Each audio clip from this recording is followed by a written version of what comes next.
The Business of Agriculture is brought to you by Land Trust. Have you heard how landowners are increasing profitability by adding recreation to their portfolio of land use?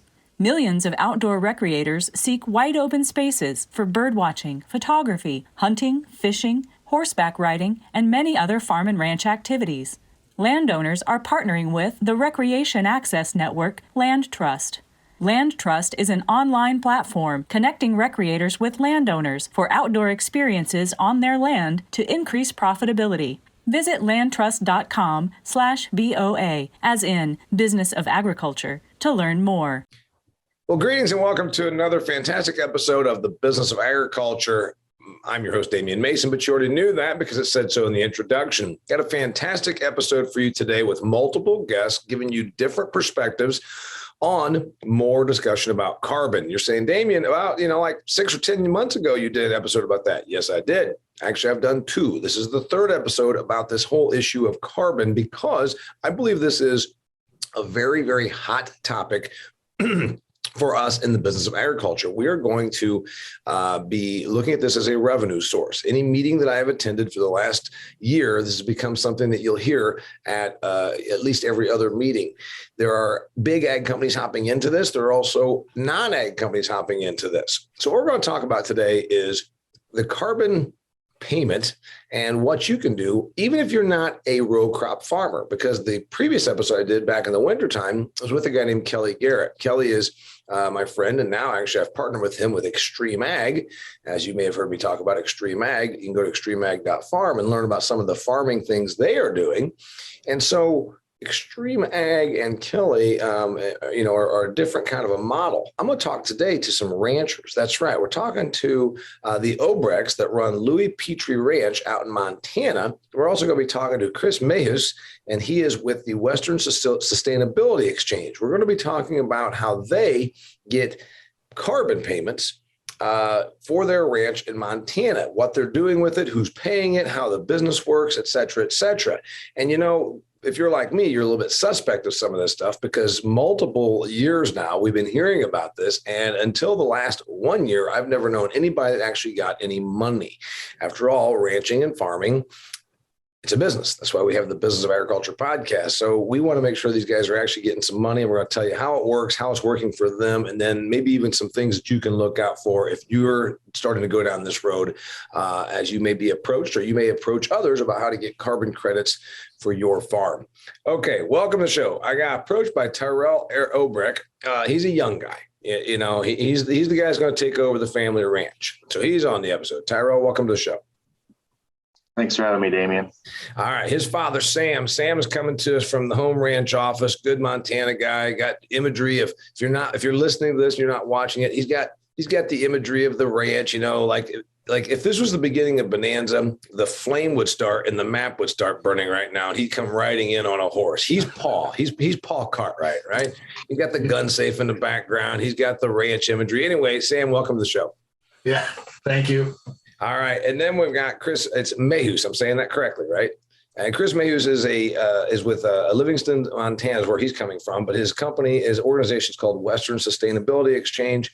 Western Sustainability Exchange, in one sentence, does what?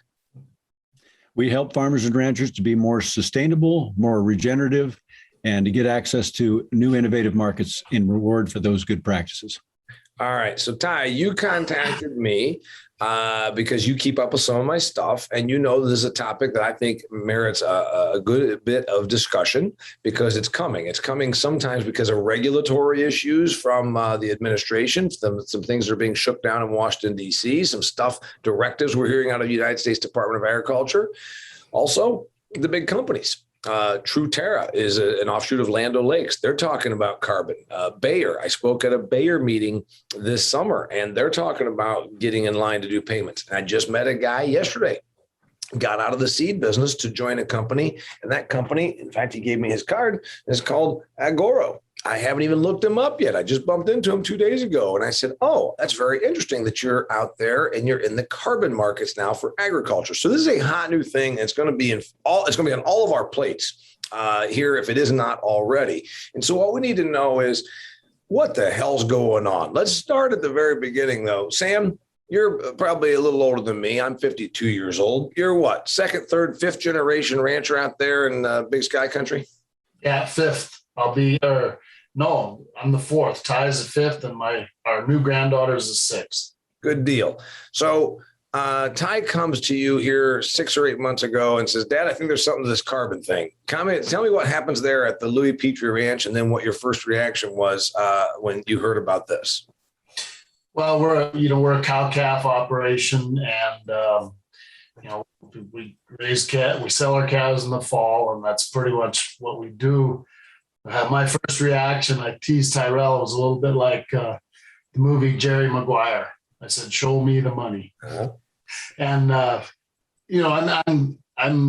be 61 here in a couple of days, so I'm a little bit old school, but I'm not opposed to new ideas. And if we want youth in agriculture, you have to let them kind of have the reins. And so Tyrel's done all the legwork, and him and Chris have worked together a bunch, but I'm learning as we go, and I'm not opposed. We want to be careful, take baby steps, but I think it's interesting. Yeah. So I have a pretty wide span of listeners to this. I got somebody that sells chemicals in Texas, and I've got a machinery dealer, and I've got a cranberry person or a food processor. So the person that maybe doesn't know a lot about what happens out there in Big Sky Country, let's start with what the business model is, because essentially this is a new revenue stream for you. Because when you're a rancher in Montana, do you grow crops, or is it just the cattle crop? Just pretty much the cattle crop. Okay. And so to the person that doesn't understand how that works, real quickly, you've got thousands of acres of land. Take us from there. And then you probably rent some land maybe, or have some BLM land. Kind of tell us the business model in a nutshell. Our ranch is about half deeded and half BLM and state, basically. And, you've got a cattle herd that we calve out in April and May. And in the summertime, you mentioned crops. We grow some hay and some hay barley and some oats. But most of it's feed for the cattle. So you do that in the summer, irrigate, fence, and then in the fall, we've preconditioned, which is the second round of shots for the calves. We pregnancy tested the yearlings. We will pregnancy test and wean in about a month, and then you get ready for winter. Which is a big job in Montana. So your crop then, to the person that's trying to understand the business, is you've got a whole bunch of ground you rent. You don't pay a lot of rent because there's not a lot of return on the BLM type of government ground. You produce these calves. So your revenue happens generally in the fall. You take a bunch of 600-pound weaned calves to market in the fall. That's your revenue for the year. Is that pretty much accurate? Pretty much. Cull cows come after that, Damian, but yeah, that's pretty much it. Well, and then I guess we do have some farm ground. I'm trying to remember when we purchased it that we cash rent out to some neighbors because we don't have the equipment to farm. So that's another income stream. Right. So then, Tyrel, you come along, you're a young guy, you got a new baby. You say, I want to be my fourth generation. I want it to be that I can stay out here. We need more revenue on this ranch to keep us going. And how did the whole carbon thing come about? Well, it started, so I was living in Lewistown, Montana, and I was a banker, and I went to a presentation NRCS put on, a guy named Josh Dukart, and he talked more aggressive, grazing some cover crops, grazing corn stalks with his cows, and I kind of saw how he increased numbers on his ranch. Very similar climate to mine, northern North Dakota. And I started studying this when I came home. We hired a grazing consultant named Roland Cruz of Crossroads Ranch Consulting. And he's kind of a Alan Savory type guy, high intensity rotation. And him and I and Dad just kind of spitballed ideas for a couple of days. Roland introduced me via email to Chris and just said, hey, Tyrel, I know you guys want to run a few more cows. You're going to need water to do it. Here's a program Chris has to help cost share that pipeline. So we've just been going from there. My biggest goal is, it's definitely a good thing on a dry year like this year, but I think our ranch has been a little bit understocked. So, the return on investment to run a few more cows and not buy any acres is pretty huge. And that's pretty enticing to me. And Chris came with some cost share. It's not cheap to install the infrastructure, and that's kind of where we've been going with that. Okay, so you've got a banker background as well as being a ranch kid. So you're looking at this about the money, which is how we should always look at our business, family business, ranching business, farming business, whatever. You're looking at the money, Tyrel. And then essentially what you said, and again, that's why I want to talk about the business model, because again, a lot of folks are like, what are these ranchers out there? They have cows, but really they don't even know how you make money. You're selling a calf crop, right? So you just said, if you can get some carbon money that change it, and it's based on your practices, you're essentially saying we're going to adhere to a bunch of environmentally compliant, sustainable, some new way of thinking about how we graze, how we don't overgraze, how we, group graze and rotational graze and all those things, which you can explain in a minute. And by doing that, somebody's going to give you money for the environmental stewardship aspect of it. And what you looked at was, they give me that money. That means, and through the practices, I can throw a couple more cows per section, maybe something. Is that what we're talking about? Yeah, I mean, we're learning most, so we're not sure on the actual numbers, but yeah. So you give them your baseline grazing, which we have done. My dad and grandpa have always done rotational grazing, and then you kind of tell them what you think you can do with some water infrastructure, and they base that model on carbon that they believe you can sequester, and that initial payment is to get the infrastructure installed, and then you have to sequester carbon throughout the years to pay that infrastructure back, and then longer term, once the infrastructure is recouped, there's some available compensation for the carbon sequestered over the next 20 years. All right, Chris. You approached him, he approached you. Tell me how this works. He just threw out a bunch of big words: water infrastructure, carbon sequestration, et cetera. How's it work? What's he got to do? So I would sum it up to say that essentially there are areas that are overgrazed, there are areas that are undergrazed. We're trying to create a scenario where we get more uniform grazing. So we're trying to create a situation where cattle are not allowed to selectively graze. So we're talking about unselective grazing. So the cows are put out there in a mob and they're moved frequently, which provides for rest. And so there's two big concepts here. One is non-selective grazing, and the other one is longer and more complete rest periods so that those plants get a chance to recover. Yeah. You don't mean rest for the cows. You mean rest for the plot of ground. Rest for the plot of ground so that then the plant life comes back and is thicker and more vibrant, right? Right. And we're being more aggressive with our grazing management so that we're deferring the season of use by longer and longer periods. And so we're not hitting those plants at the same time every year and allowing animals to select for plants that they want, which eventually weeds them out of the plant community. Okay. What are they doing with water? He says he's going to put in water infrastructure. It's pretty dry out there where they are. It also freezes about 8 months of the year. What are you talking about? What are you doing with this? What are you doing with this water infrastructure?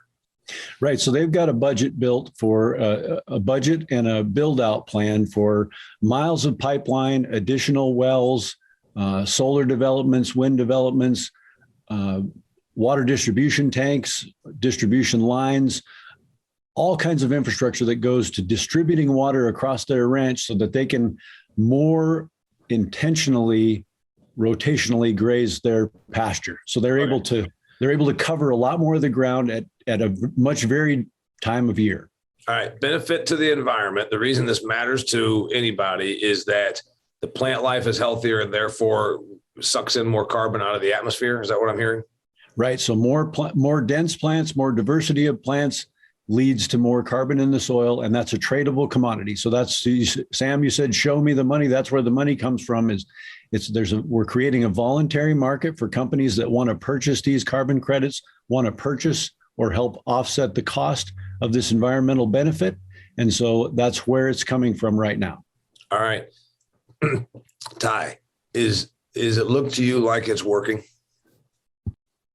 Is there more carbon in your soil right now because of what's happening? We haven't, we're installing the infrastructure. Yeah. So we're installing the infrastructure this spring, this coming spring. So we haven't necessarily seen it on a large scale. we have dissected some pastures and kept cattle on an area for a shorter amount of time and allowed rest. And we've seen a couple dry summers. I don't think we've necessarily grown any more grass yet, but we've had positive regrowth, which to me just shows a more efficient use and allowing that rest. I think we're using our grass more efficient. All right, Sam, you've been around so far, so I've the water's installed. It'll work on a larger scale. Well, the water's going to be good because you need water, especially where you are, because you don't get as much precipitation. And you said the University of Plant Life. Sam, all right, you're Yes. kind of old school. Is this all just snake oil? I mean, what the hell? Carbon here, carbon there. Is this all just a bunch of funny money out there? I don't think so. If we're going to make a difference in the world, I'm not sure. But like Tyrel said, we've done a few little projects where we've cut a half section in half and then cut those 160 acres into 3 chunks, grazed them with heavy density. 2 dry years since, we can't tell any difference. So I don't think we're going to hurt the resource. And I think there's something to it, Damian, but it's going to take time. I tell Tyrel, I wish I was 50 instead of 60, because I think it's going to be 5 or 6 years down the road before we can really see any impact. Yeah. So, I mean, carbon is the stuff of life. My Iowa guy, when we talk about this, Kelly Garrett says, hey, man, I want carbon in that soil because there's a lot of benefit to having more carbon in the soil, utilization of resources, et cetera, et cetera. So let's get into that. Chris or Tyrel, what do you got on why do I want this? He says he's getting more vegetation, but that could simply be because he's more properly grazing or he's got more water now. Is the carbon in the soil going to make it a better grass crop, a better legume crop for his cattle? Because that's what you want to, he's trying to put pounds of protein on animals. Yeah, so I can jump in on that really quick. So I talked before about rest. Well, what that rest and recovery allows for is stockpiling of forage. And so as opposed to the former model of grazing, where there's a lot of overgrazing, a lot of undergrazing, these extended rest periods allow for forage to stockpile and then protect the soil surface. And that protection of the soil surface, that accumulation of detritus or dead plant material, is what really results in a healthier soil. So soil temperature is lower. The soil is able to hold moisture longer. It's able to absorb more moisture, and that's what allows for increase in that biological activity or carbon, as you described. Does carbon help it absorb more water? Does carbon help it have more water absorptive capacity? Yes. So just think of adding organic matter or any kind of peat moss or fertilizer, well, not fertilizer necessarily, but any kind of organic matter to your soil. That's going to break up the clumpiness, the clay properties. It's going to allow for more aeration, greater porosity in the soil, and that organic matter does hold on to and preserve moisture. I actually knew the answer to all that. I was playing dumb for our listeners. 9th in the nation in the Land, Pasture, and Range Soil Analysis Competition in 1987 in the FFA, when it was still called Future Farmers of America, I might add. Was going to be an agronomist, but too goddamn much science. So anyway, all right, let's go back to the money thing. Let's face it, these guys are a business. One of these guys quit the banking business. Probably a mistake. He's going to end up out there saying, what in the hell did I do this for? I'm out here chasing cows around, shoving my arm up a cow's rectum to check it. I used to just sit at a desk and tell people they were not worthy of loans, and I got paid for it. What am I doing? Tyrel, is this going to work out? Are you going to make money? And where's this money coming from? How much money are you making on this carbon thing? Talk about money. You're the banker. Well, so for starters, the cost share is it's negotiable, but Native Energy Project put up about half the cost. So they came in on the budget, and we did some negotiating over probably a 12-month period. And our infrastructure cost, they came back and said, well, we'll pay for about half of it. Came out to about $150,000. And how that's a payment of 2 years to help offset the cost of installing it. And then long term, this carbon's at about $1.60 a ton. And the grazing model, we're still learning, Damian. So it's probably going to take 4 or 5 years to pay that back. And then once that's paid back, they'll come back out and sample the soil. They'll verify their model and make sure they're not overpaying or underpaying. And then long term, that carbon is paid at $5 a ton. Okay, so let's just go through it again. Native Energy Project it's not their money. They get money from private sources. Am I correct in saying that? Correct. Yep. All right. So that could be Joe Blow. That's a real environmental guy who's got a trust fund and he just wants to give money to carbon credits. Or it could be Google. Tell me a little bit where their money comes from. Do you know? Yeah. So the original funding on the first 4 ranches that signed up with this, the major funder was Xanterra Parks and Rec. They handle a lot of your souvenir concession stands, Yellowstone National Park, Grand Canyon, stuff like that. There's a couple small clothing companies out of San Francisco. And then recently, Gucci, Italian leather, just bought some carbon credits from them. And, I know another one, Bernie Sanders bought carbon credits from this company to offset his carbon footprint on his 2020 run for president. So, between Gucci and Bernie, there are some bigger names there. Well, Ty, didn't they mention Disney and Shell Oil too? Well, Disney and a couple other companies. Wrangler was supposed to be there, I believe, but they were at a meeting in Big Timber a couple of years ago. I'm not sure how far that's gone. Okay, so one thing we can rest assured is that Bernie's donors might have paid for that, but Bernie didn't come out with any of his actual money to pay for that. That's just my speculation. So here's the thing.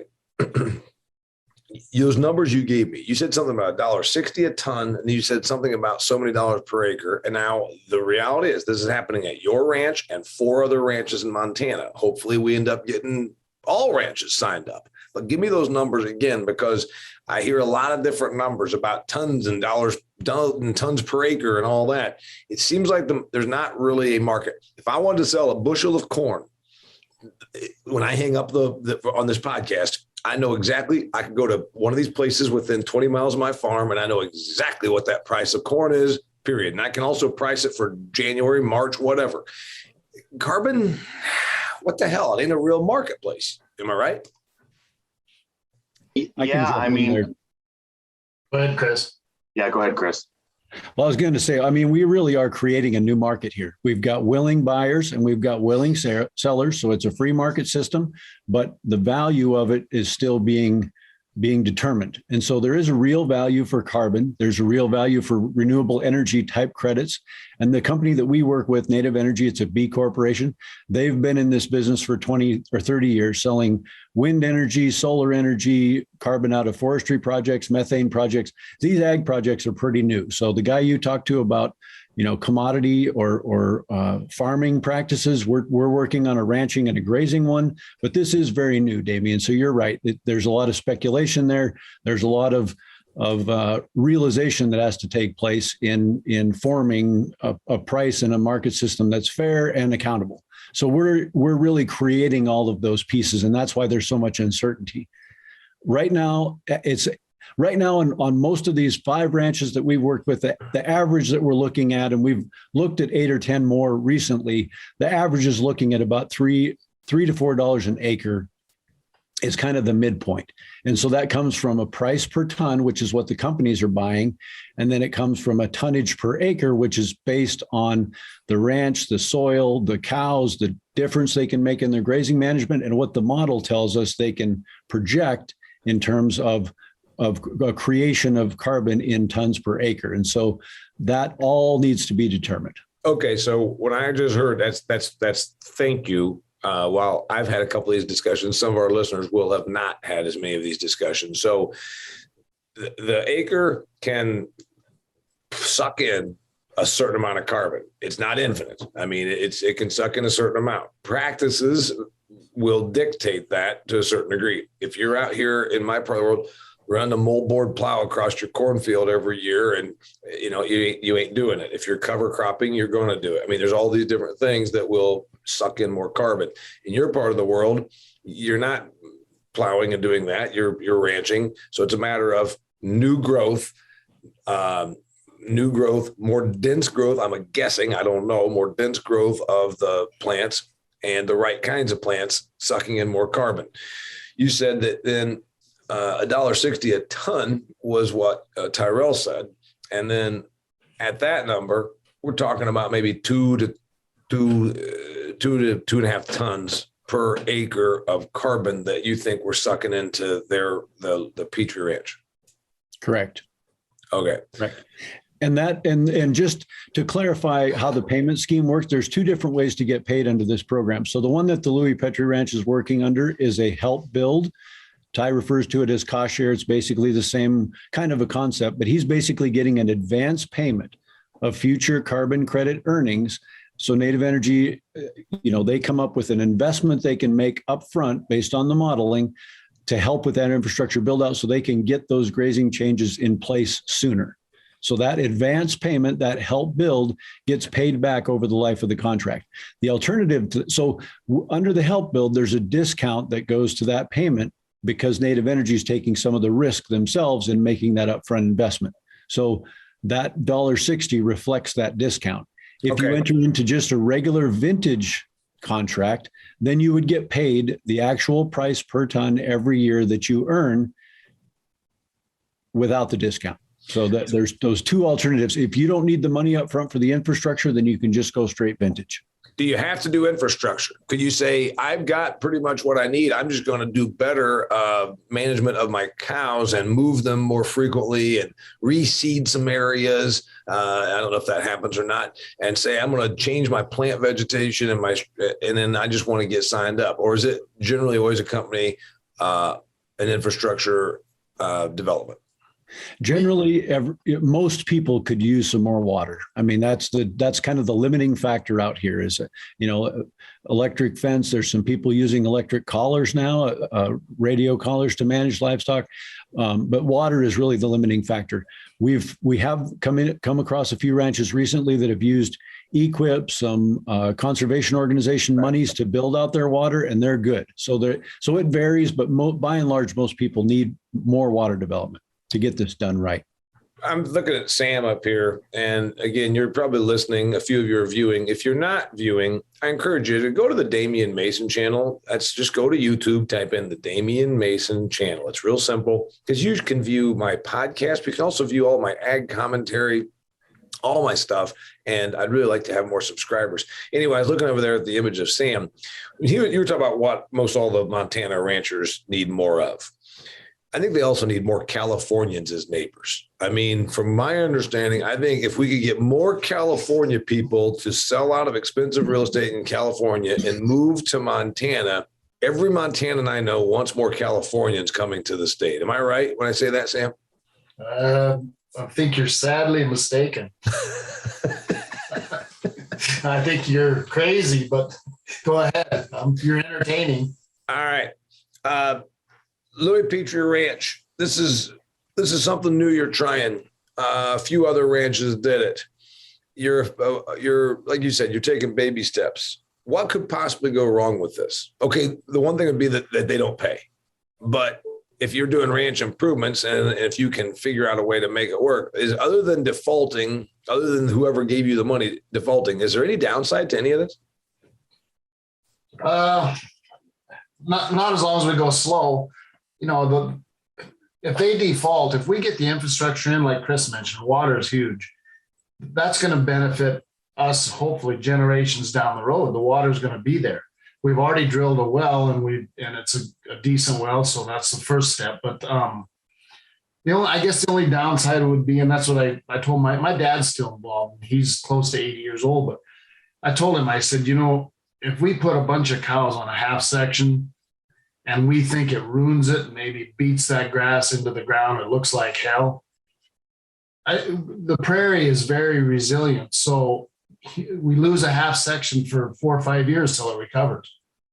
So I don't see a downside. I'm looking at it through rose-colored glasses, maybe, but yeah, I don't think, as long as we take our time, we've, like Tyrel and I both mentioned earlier, we've done small projects and just have not seen any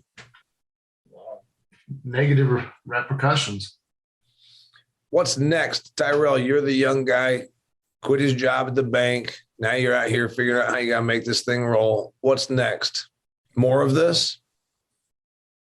Yeah, I think so. I mean, I think as you go, you learn that you just can't have enough water. But, next year the water will get installed. And I think spring of 2023, you really see some more, 160 and 80 acre grazing paddocks. And you're just hitting that grass for, instead of one pasture for 30 days, you hit 4 pastures for, 7 to 10 days and you rotate around and start to build that database with soil information and look to sell that carbon, hopefully. I'm being real frank here, and some people may not like this, but I think we have to do it. We owe it to our listener. How much money on a percentage basis, be real honest here. I get approached, somebody wants to do something with me and they're going to give me, $100. And I'm like, hey, no offense, but $100 don't mean a whole hell of a lot if it takes much time from what I'm really doing here. Let's face it. On a percentage basis, I mean, is this 10%? Is this a 10% bump on the Petrie Ranch? Is it 5%? Is it 25%? What do you think this is right now or can be in terms of, how many cows you got, for instance, at the Petrie Ranch? I can answer that better when we verify carbon in a few years, but I would say realistically between 10 and 15 is pretty close. 20 would surprise me and 5 would disappoint me. Okay. So 10 to 15%, you mean this could end up equating to 10 to 15% of annual revenue? Yeah. Okay. So it's worth pursuing. If it was a couple percent, it's like, yeah, we're going to do that, but not if it requires, a lot of man hours, right? Yeah. And so that's just the carbon. I'd like to add, Damian, if it gets us, I think it's going to get us about a 10 to 15% increase in cow numbers too. So, you sell another 100 steers or another 100 calves at even a $900 average, you don't have a lot of cost into those extra calves. So I'd say if you factor in the extra cattle, you're probably looking at like a 20% increase. Yeah. So what's the number of cow calf pairs that normally you would have out there? 1,000? Too many in the spring and not enough in the fall. No, go ahead, Ty. No, we historically have 700 pair and 150 replacement yearlings. My goal is to get that up to 800 pair. And then, the replacement yearlings will kind of be our drought monitoring herd, which people call it. So, a year like this year, we're going to keep 100 or 150 because it's pretty dry. Yep. A year like 2019, where you get a lot of rain, we might keep a couple 100, 250 and get a little more selective on our breeding or something. So that's kind of our fluctuation on drought management. Yeah. So I like it. So what you're really looking at is if this allows you not just the payment from the carbon, but if it allows you to ranch better, meaning ranch with a little bit more certainty because it gives you a little more protection from some climatological issues. It's dry, it's wet, whatever. I like that part of it. And it also gives you more efficiency per acre. Last question, from the Beyond Burger to the Impossible Meat people, those people are zealots. The founder of Impossible Meats is frankly about half loony. He's a zealot. And they're pushing the whole angle that eating meat, particularly beef, is just destroying the environment. Now, most of this is a bunch of horse shit, but the average suburbanite falls for it. The environmental story that you can tell that our animals are using cellulosic fiber off of land that's really only capable of growing grass. And now we're so darn good at it, we're getting more grass and we're also sequestering carbon. And we would not be able to do that nearly as well were it not for the cows. This is an environmental story that we can tell in the face of Impossible Burger and Beyond Burger or Beyond Meat, whatever it is. Is that how you guys see it shaping up? Let's go with Chris or Sam first. Go ahead, Chris. Yeah, one of the first concepts you mentioned was environmental stewardship.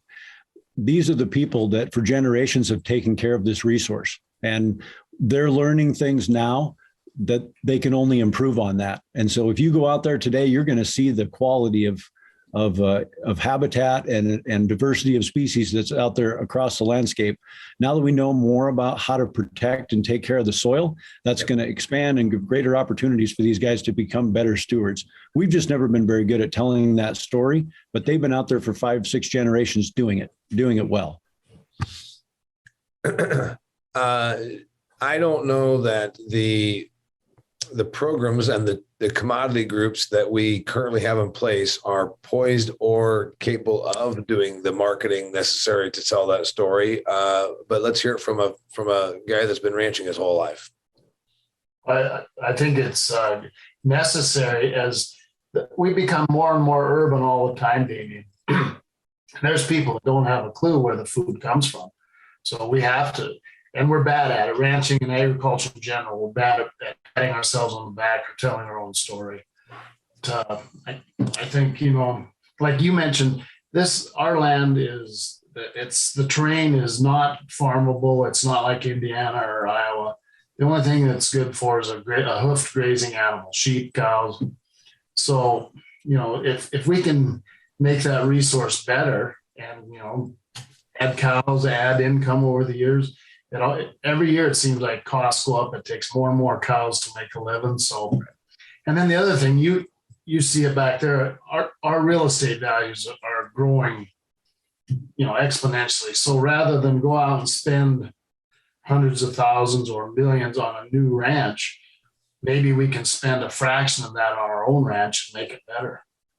Yeah, it's the old thing of to go down the road and purchase a chunk of ground that you're competing against some hedge fund billionaire or Ted Turner type. If you can squeeze a few more dollars out of every acre you have, then all of a sudden it gives you a leg up. Tyrel, you're the one that contacted me with this great idea. And I said, yeah, I want to talk about this. Is there anything I didn't cover, anything I didn't ask you that I needed to ask? You said this is a 20-year project. You gave us some numbers. You did say one thing. I want you to clarify, and then I want you to give your last thought. Something about $150,000. Was that what you were saying? Was the initial payment so you could just do some water storage and creation? Is that that's what that was? Yeah, yep, correct. That's, our total project's going to be a little bit over 300,000. Native Energy is putting up some money up front. And then, I say cost share, but we're sequestering that carbon to pay it back. So technically we are paying for the project. Yeah. One thing I did want to add earlier is, if Native's 4 or 5 years and samples the soil, and we didn't sequester as much as they paid us for, the risk is on them. We've had attorneys look at this contract, and it's very producer friendly. And we could talk about this for another 30 minutes, but it is a big risk mitigation tool right now. And something I'm passionate about. And I think more ranches in eastern Montana, the grassland prairies are going to start looking into this. So if somebody, first off, thanks you for saying that. So you're doing everything and they come out and they do verify that you're doing these projects. You can't just take their money and say, sucker, you don't even know where Montana is. You actually are doing the stuff that they pay you to do, right? Yeah. You have to, we're providing receipts for the infrastructure install, providing grazing reports. You provide a grazing plan at the start of every year. So that's going to be about March. We don't graze till middle of April, and then you provide a final grazing outcome, that can be anywhere from 15th of January. And then you said that if at the end of 5 years they come back and pull soil probes and they say, you know what, we thought we were getting 5 tons, 3 tons, whatever, and we're not getting 3 tons, you don't have to pay them back because you're like, hey, you verified we were doing everything right. So like you said, the risk is on them on that part of it. Okay. Correct. And then on the other hand, if the model suggests about 0.75 tons per acre, if we're actually sequestering 2, they will readjust the model going forward. But what we were underpaid on, we are not recouped. There's a little bit of risk shared both ways, which I think is fair. Yeah. But the point is, if you do a better job than the estimate was, you'll get that in the next 5 years. Is that what you're saying? Okay. Yeah, exactly. If somebody wants to find everybody on this podcast, okay, let's start with the most important one here, Western Sustainability. It sounds like you're the hookup on finding the money. Is that right? Correct. Yep. And you can just Google us, Western Sustainability Exchange. You can also look up Native Energy. Google either one of those, grazing carbon credits, Montana Grasslands Carbon Project.